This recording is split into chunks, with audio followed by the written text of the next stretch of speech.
إلهي وحو تلمامي رسولك أن المالين ويمي يهودي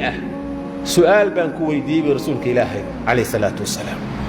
سؤال كويدي وحويان وحا دينتو شاكتي marka ay dadku buundada ama biriishka ama siraadka afkiisa yimaadaan meel mugdiya inay tahay oo wax iftiina aanay jirin dadku xaggay ahaan doonaan maalintaas nabigu sallallahu alayhi wasallam su'aashi wuxuu ninkii waa su'aasha keenay wuxuu yiri dadka maalinta yoomul qiyaamah xaggee la isugu ururin doonaa dayaxan iyo waxan marka la waayo rasuulku wuxuu ku jawaabay sallallahu alayhi wasallam waxay tagi doonaan afka siraadka meel mugdiyay tagi doonaan iftiinku xaggee ka iman doonaa rasuulku wuxuu ku jawaabay ilaahay baa u iftiiminaya wa ashraqat al-ardu bi nuuri rabbiha arladii waxay la iftay ilaahay nuurkiisa subhanahu wa ta'ala qorraxi ma jirto oo dayax ma jiro oo xidiga ma jiraan layd warkiiba daa ilaahay baa iftiiminaya markay wax loo iftiimiyo wax arkaan baa la leeyahay gala siraadka hadaba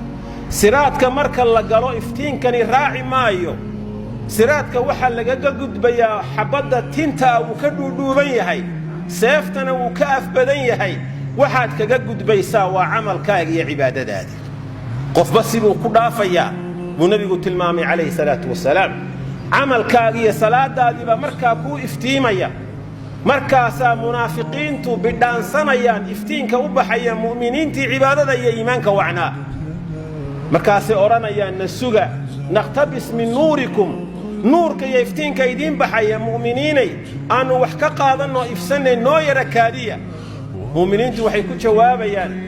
irji'u wardibu noqda halkan nuur lagama soo qaato adduunka lagala yimaada nuurka iyo iimaanka iyo cibaadada iyo khayrka adduun baa laga soo shaqaystaa halkan abaalka la maalaa naqtabis min nuurikum qila irji'u wara'akum faltamisu nuura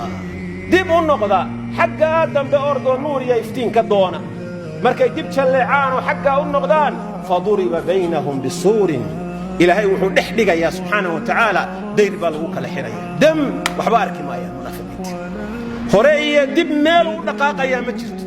halkaas ku baaba'aya waxaan leenahay qofkii doonayo siraadka inaad kaga gudubto si wanaagsan salaada ogow oo salaadaada ilaasho